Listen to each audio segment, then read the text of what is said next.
Hey, what's going on? I'm DJHoodShaka, the man with the intellectual master plan, and I need to borrow your ear for a minute. If you haven't heard about Anchor, let me break it down to you. It's the easiest way to make a podcast. Let me explain to you why you should use Anchor to make your first podcast. First, it's free.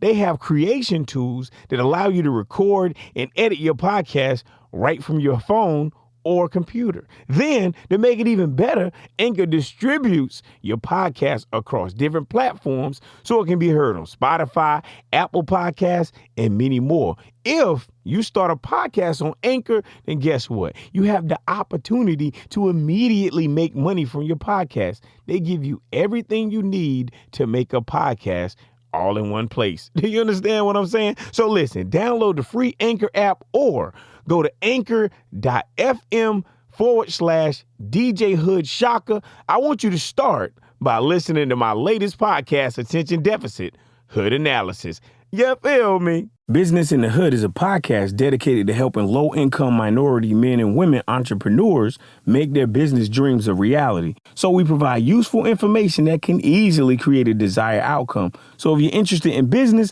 then let this information develop your mind and provide you with the tools and skills needed to make your small business dream a reality. This podcast provides useful educational services with the ultimate goal of helping you to provide opportunities in under-resourced communities. I'm the warrior with the intellectual master plan. They call me DJHoodShaka. And listen, if you're interested in thinking about starting a new small business, then I think that's a good idea. This is episode 1, season 1 of Business in the Hood. In this episode, I want to talk to you about 10 easy steps of starting your business. I'm going to break this podcast down into 2 parts. So this is part 1, and I'm going to try to cover steps 1 through 5 during this episode. And then I'm going to follow up with my part 2. You feel me? Now, before we start this podcast, let me let you know a couple of things. You want to make sure that you prepare thoroughly before starting a business, but realize that things will almost certainly go where you don't expect them to. To run a successful business, you have to be flexible, meaning you must be able to adapt to changing situations. Conducting an in-depth market research in your field and on the demographic of your potential clientele is an important part of crafting and creating a business plan. This usually involves doing surveys, maybe focusing on a focus group and researching search engine optimization. Trust me, you got to do a lot. Before you start selling your product or service, you need to build up your brand and get a following of people who are ready to catch what you're trying to throw. You feel me? Let's start this business journey. I'm just giving you the basics, though. If you talk to any small business owner, you'll quickly learn that starting a business requires a lot of work. Keep this in mind as you listen to this podcast. An idea doesn't become a business without a lot of effort. Some promising entrepreneurs understand that effort that's necessary to create a business, but they may not be familiar with the many steps required to launch a business venture. If you're willing to put in the effort to build a business, you're going to want to know the steps needed to reach your goals. Essentials like naming a business and creating a logo, that type of stuff is obvious. But what about other equally important steps? Whether it's determining your business structure or crafting a detailed marketing strategy, the workload can quickly pile up. Rather than spinning your wheels and guessing at where to start, follow this episode to transform your business from an idea into a reality. So let's get into these steps. Step 1, refine your idea. If you're thinking about starting a business, you'll likely already have an idea of what you want to sell, or at least the market you want to enter into. Do a quick search for existing companies in your chosen industry. Learn what current brand leaders are doing and figure out how you can do it better. If you think your business can deliver something other companies don't deliver, or if you feel like you can deliver the same thing but faster and cheaper, then you might have a solid idea and you might be ready to create a business plan. I need you to define your why, though. I know you're like, what is he talking about? Define my why. It's good to know why you are launching your business. And during this process, it may be wise to differentiate between whether the business serves a personal why or a marketplace why. When your why is focused on meeting a need in the marketplace, the scope of your business will always be larger than a business that is designed to serve a personal need. Define your why and make sure that you focus on the why that is oriented around the marketplace, because you're trying to serve the market. I want you to consider franchising. Another option is to open a franchise of an established company. The concept, brand following, and business model are already in place for franchising. All you need is a good location and the means to fund your operation. If your money is right, this may be the avenue to go, because so much information can be learned during the franchising process. You'll have a successful business with individuals who are already doing what you do. You'll have a community of individuals who you can lean on when you need that extra support. So I want you to consider franchising. You got to brainstorm your business name. Now, when I say that, understand your name is an important part of your brand.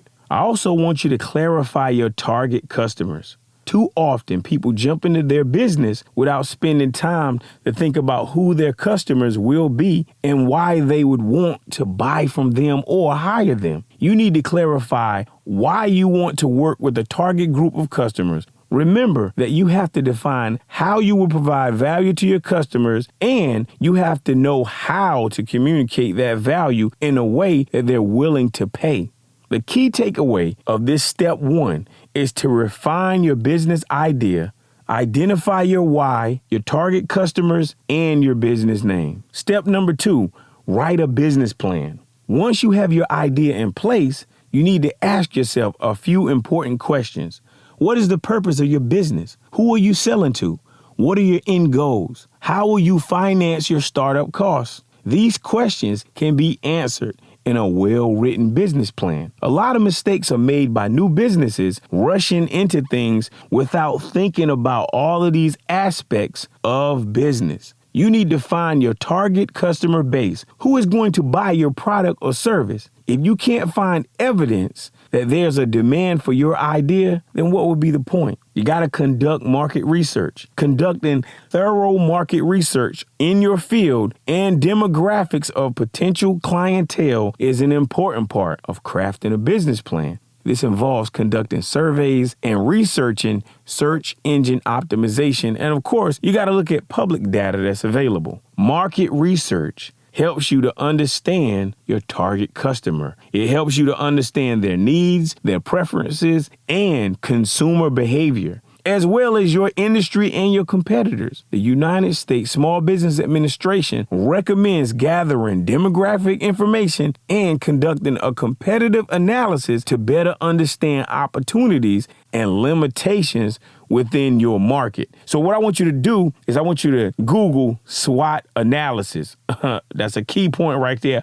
Bing! I'm blessing you right here. Business in the hood. Look, the best small businesses have products or services that are differentiated from the competition. This has a significant impact on your competitive landscape and allows you to convey unique value to potential customers. I also think that you need to consider an exit strategy. It's a good idea to consider an exit strategy as you assemble your business plan. Generating some idea of how you'll eventually exit the business forces you to look into the future. Too often, new entrepreneurs are so excited about their business and they are so sure that everyone everywhere will be a customer that they give little, if any, time to show a plan on leaving the business. This is something that I want you to think about now. When you board on an airplane, what is the first thing that they show you? They show you how to get off of it, right? When you go to the movies, what do they point out before the movie starts to play? They show you where the exits are, right? If you have children, then you know this. Even with your children, the first week of their kindergarten class, they line all the children up and they teach them a fire drill. Well, what's a fire drill? They teach them basically how to leave the building in case of a fire or an emergency. Too many times I have witnessed business leaders that don't have 3 or 4 predetermined exit routes. This has led to lower company value and even destroyed family relationships. So you have to have an exit strategy. You have to, man. A business plan helps you figure out where your company is going, how it will overcome any potential difficulties, and what you need to sustain it. If you want to get more tips about business or a business plan, then make sure you stay down with our podcast and feel free to email me at DJHoodShaka@yahoo.com. Now, the key takeaway for step number 2 is this. Before writing your business plan, conduct market research and consider different exit strategies. Step number 3, assess your finances. Starting any business has a price. So you need to determine how you're going to cover those costs. Do you have the means to fund your startup business, or will you need to borrow the money? If you're planning to leave your current job to focus on your business, do you have money put away to support yourself until you make a profit? It's best to find out how much startup costs will be ahead of time. Many startups fail because they run out of money before they turn a profit. It's never a bad idea to overestimate the amount of startup capital you need, as it can be a while before the business begins to bring in what I would call sustainable income. One way you can determine how much money you need is to perform a break-even analysis. This is an essential element of financial planning that helps business owners determine when their company, product, or service will be profitable. The formula for a break-even analysis is completely simple. Keep in mind, Google is your best friend when dealing with a break-even analysis, but I'm going to break it down so it'll forever be broke. You feel me? You have fixed cost divided by the average price minus variable costs. That equals a break-even point. Every entrepreneur should know this formula as a tool because it informs you about the minimum performance your business must achieve to avoid losing money. It helps you understand exactly where your profits come from so you can set production goals accordingly. There are 3 common reasons to conduct a break-even analysis. And I'm going to talk about those 3 common reasons to conduct a break-even analysis. First is to determine profitability. The second is to price a product or service. And third is to analyze the data. Now, let me break these 3 steps down. Okay, so with determining profitability, this is generally every business owner's highest interest. So you got to ask yourself, how much revenue do I need to generate to cover all my expenses? Which products or services turn a profit and which ones are sold at a loss? When most people think about pricing, they consider how much their product costs to create and how competitors are pricing their products. So you have to ask yourself, what are the fixed rates? What are the variable costs? And what is the total cost? What is the cost of any physical goods, and what is the cost of labor? When you're dealing with analyzing the data, you got to think like this. What volume of goods or services do you have to sell to be profitable? So ask yourself, how can I reduce my overall fixed cost? How can I reduce the variable cost per unit? How can I improve in sales? You got to watch your expenses. Don't overspend when you're starting a business. I want you to remember to watch your expenses. Don't overspend when starting a business. Understand the type of purchases that make sense for your business and avoid overspending on fancy new equipment. I'm telling you, avoid overspending at all costs. So you got to monitor your business expenses to ensure that you're staying on track. Because a lot of startups, they tend to spend a lot of money on unnecessary things. I want you to spend as little as possible when you start. And the only things that I want you to spend money on are things that are essential for your business to grow and be successful. Luxuries, they can come in a later time once your business is established. You also have to consider your funding options. Startup capital for your business can come from a variety of means. The best way to acquire funding for your business depends on several factors, including credit worthiness, the amount needed, and your available options. I'm going to briefly talk about business loans, business grants, investors, and something called crowdfunding. With business loans, if you need financial assistance, a commercial loan through a bank is a good starting point, although these are often difficult to secure. If you're unable to take out a bank loan, then you can apply for a small business loan through the Small Business Administration or an alternative lender. Now, when you're dealing with business grants are similar to loans. However, they do not have to be paid back. Business grants are typically very competitive and they come with stipulations. I'm telling you, crazy stipulations sometimes. It comes with stipulations that the business must meet to even be considered eligible for a business grant.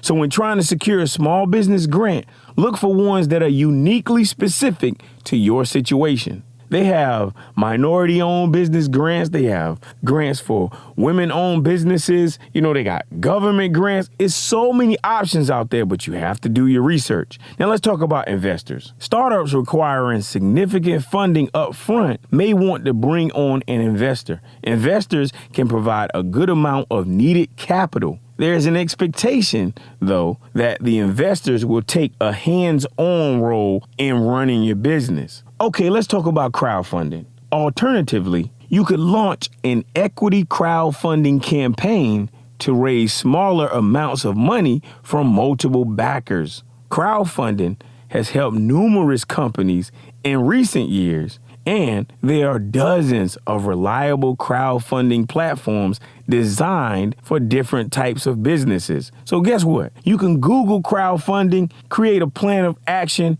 on how to crowdfund, and hey, make that happen. We're still dealing with step number 3. So I want you to choose the right bank. When choosing the right business bank, size matters.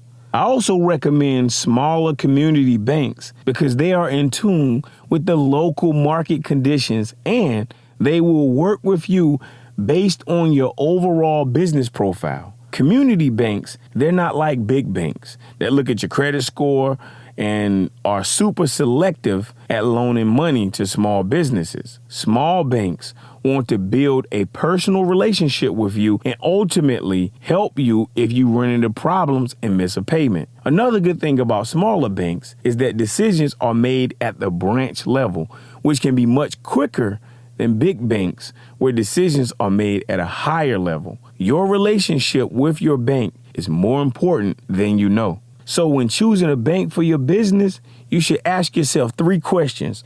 What is important to me? Do I want to build a close relationship with the bank that's willing to help me any way possible? Or do I just want to be another bank account? Ultimately, choosing the right bank for your business comes down to the needs of your business. Writing down your banking needs can help narrow your focus to what you should be looking for. Schedule meetings with various banks and ask questions about how they work with small businesses to find the best bank for your business. The key takeaway of this big step number 3 is financially, you will want to perform a break-even analysis. You have to consider your expenses and funding options. You have to choose the right bank. Step number 4, determine your legal business structure. Before you can register your company, you need to decide what kind of entity it is.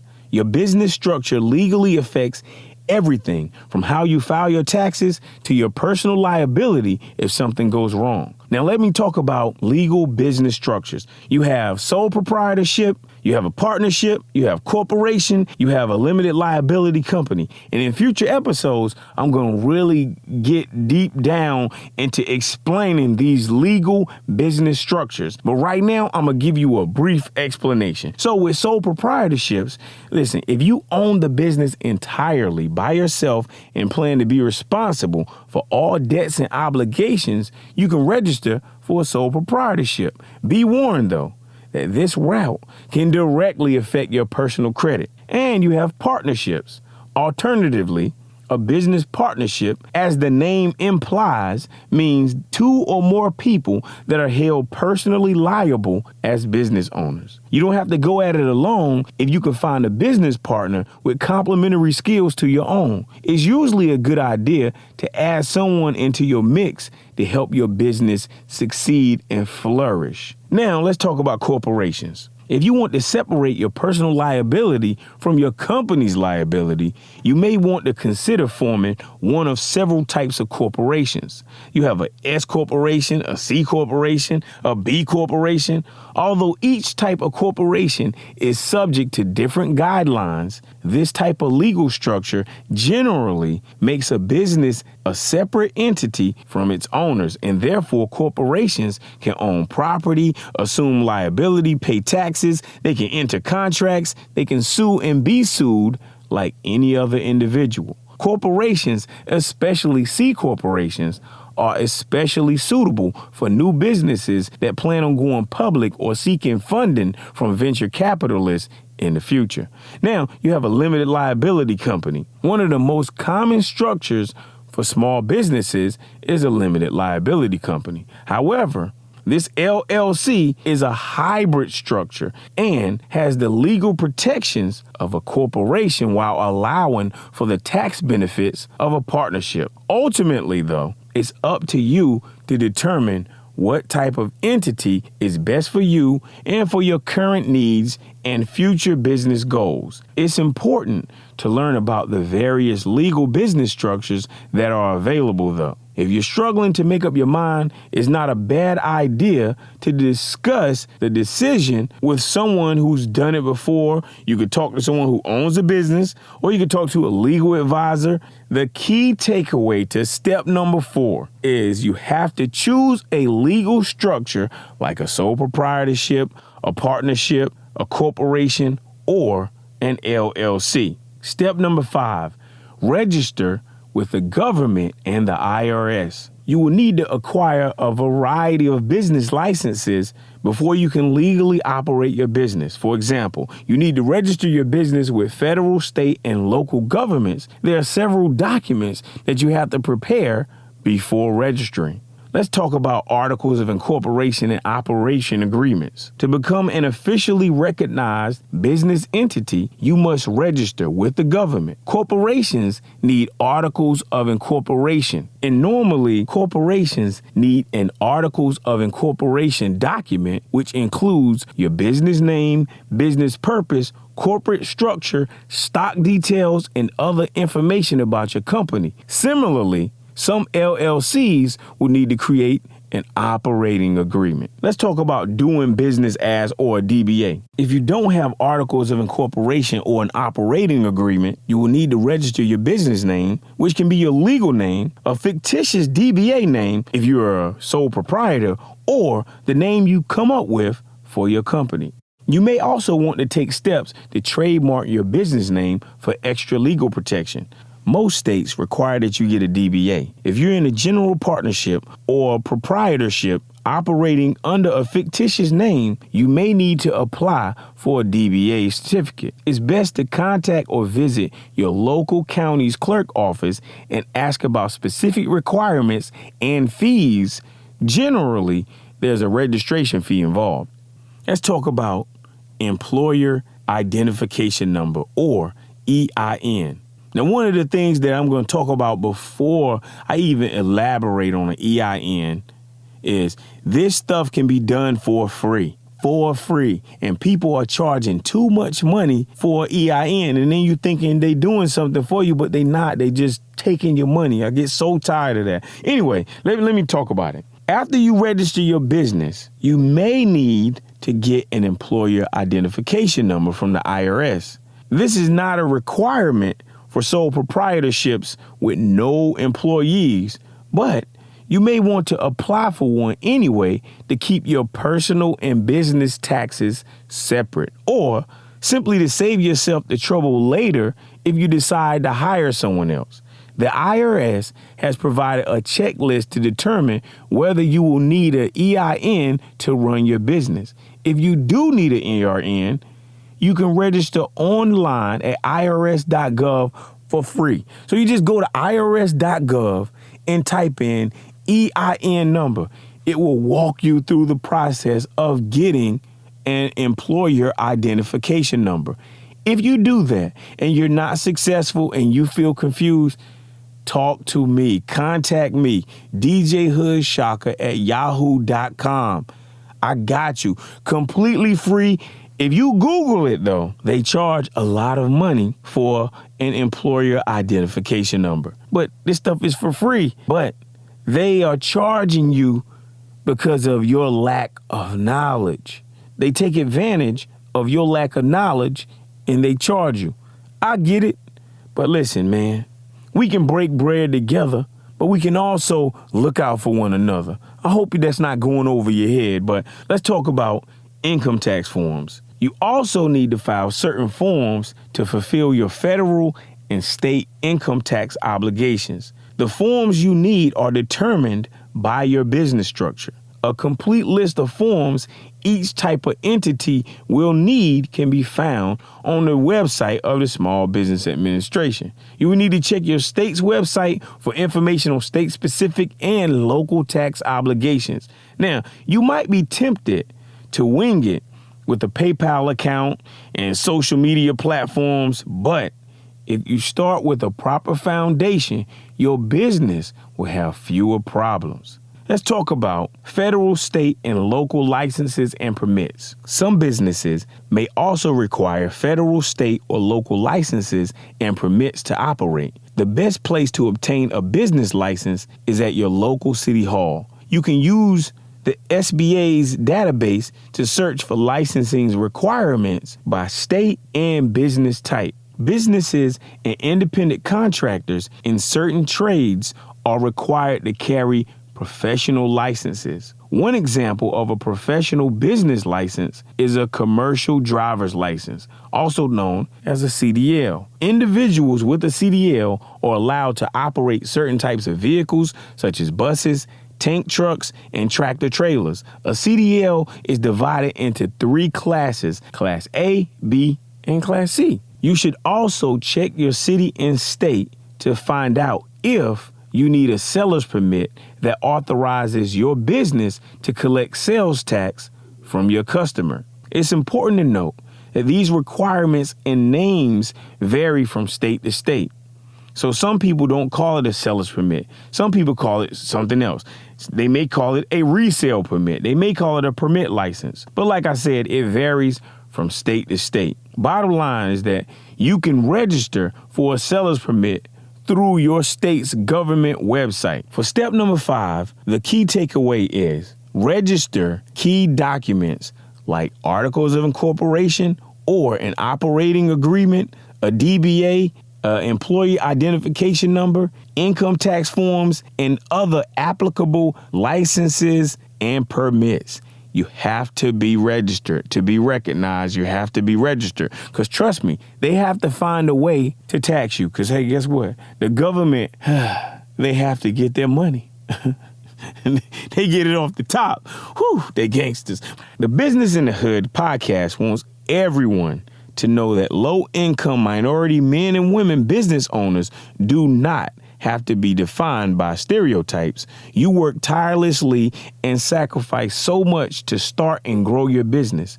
You deserve enormous credit for improving your life and working toward creating economic stability for yourself and your family and making your community a better place to live. We are building the future right now with our actions. So while others are focused on getting the bag, we focused on getting 3 of them. You feel me? I'm DJHoodShaka, and that's it for this episode of Business in the Hood. Stay focused, stay safe, and support the hood.